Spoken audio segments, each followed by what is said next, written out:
છેલ્લા 5 વર્ષથી મંડળીને ગોડાઉન બનાવવું હોય, દૂધ ઘર બનાવવું હોય, આ બધો ખર્ચો પહેલાં મંડળી પોતે કરવો પડતો.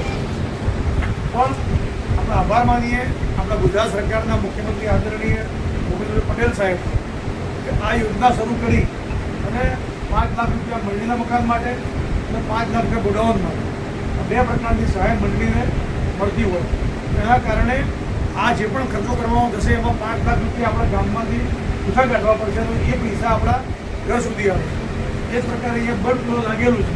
બલ્ક કુલર માટે પણ આપણા દિલ્હીમાં આ તાલુકાના ફલોદા પુત્ર મોદી સાહેબ બેઠા છે તો એમની સરકાર આપણે કોઈપણ જગ્યાએ બલ્ક કુલર લેવું હોય તો બલ્ક કુલર માટે પણ 60% સબસિડી આપણી ભારત સરકાર આપે.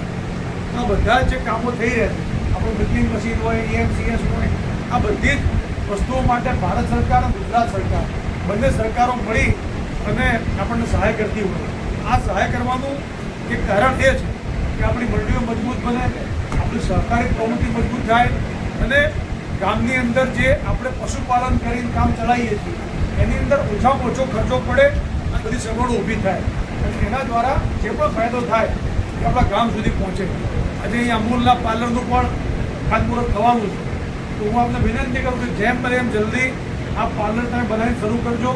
એટલા માટે કે અમૂલ ફેડરેશન, આપણી દૂધસાગર ડેરી અને આપણી કર્મચારીઓ મંડળી જે સહયોગ છે આ ત્રણેય સંસ્થાઓએ ભેગા મળી અને નિર્ણય કર્યો છે કે ગામડાની અંદર આપણી અમૂલની બધી વસ્તુઓ અને સહયોગની બધી જે આપણું મીઠાઈ હોય, ફરસાણ હોય, આ બધું આપણને ઘેર બેઠા મળે એ રીતની વ્યવસ્થા દૂધસાગર ડેરીએ ગોઠવી.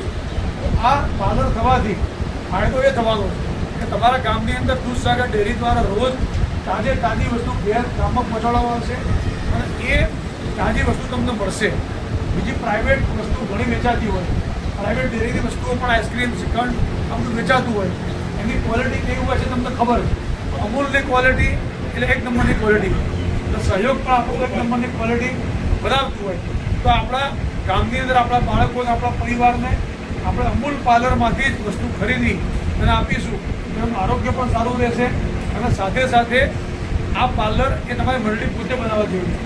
તો મંડળી પાર્લર બનાવશે તો મંડળીની અંદર પણ એ પાર્લરમાં જે નફો થશે એ પણ તમારા મંડળીમાં રહેવાનું.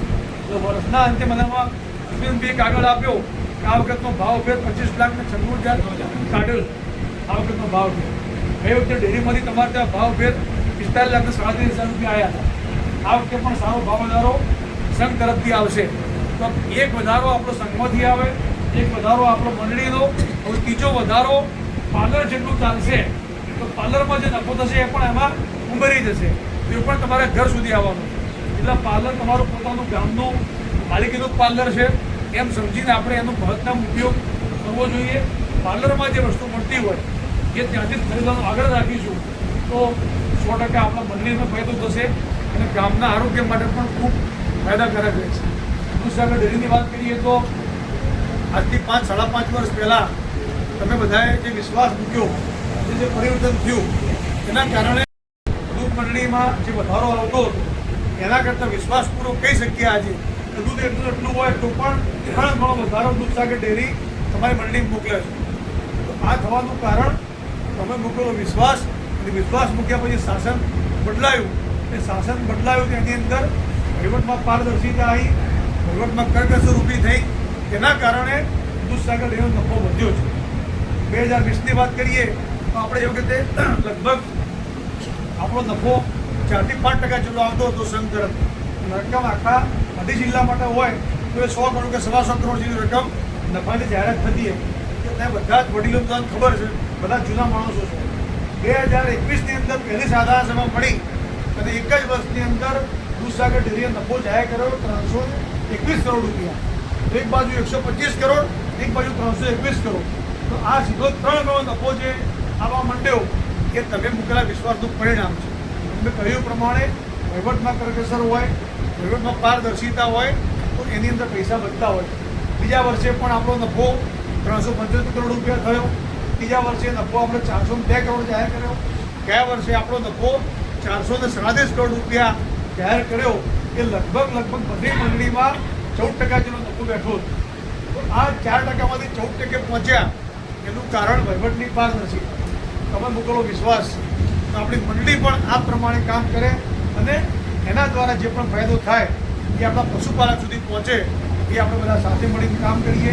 આજના પ્રસંગે આપણને આ ગોડાઉન માટે જે પણ સબસિડી ગુજરાત સરકારે આપી છે એ સરકારનો પણ આપણે આભાર માનીએ.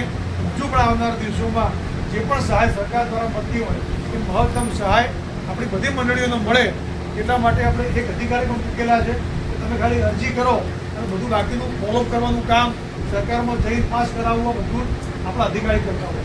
કારણ કે મંડળીમાંથી કોઈ માણસ ગાંધીનગર જાય જઈને આમાં ધક્કા ખાય એના કરતાં બધું જ આપણું જે પણ અરજીઓ વડી જિલ્લામાંથી થઈ હોય એ બધું ભેગું પોટલું લઈને એક જ અધિકારી જઈ સરકારમાંનું સંકલન કરે તો એના કારણે કોઈ ધક્કા કોઈ ખાવા ના પડે અને ઘેર બેઠા આપણને આ બધી સહાય મળી જાય. તો આ રીતનો કાર્યક્રમ દૂધસાગર ડેરી ચલાવે છે. આપણે બધા સાથે મળી આ વ્યવસ્થા જે બનેલી છે એ વ્યવસ્થા હજુ પણ મજબૂત બનાવીએ તો એના દ્વારા જે આપણને સારા પરિણામ મળી રહ્યા છે કે હજુ પણ આવનારા દિવસોમાં સારા પરિણામ મળે અને આના દ્વારા ગામડાની અંદર જે સામાન્ય માણસ પશુપાલન કરે છે અથવા તો મારી જે બહેનો સવારે 4 વાગે ઉઠીને મહેનત કરે એ મહેનતનું પૂરેપૂરું વળતર આપવાની જવાબદારી આપણી બધાની સહિયારી જવાબદારી. તો આપણે બધા સાથે મળી એના પ્રમાણે કામ કરતા રહીએ. આજના પ્રસંગે આપણે બોલાવી મારું સન્માન કરી બધા સમસ્ત પ્રમુખશ્રી, મંત્રીશ્રી, કારોબારીશ્રી સૌ આગેવાનોનો આભાર માની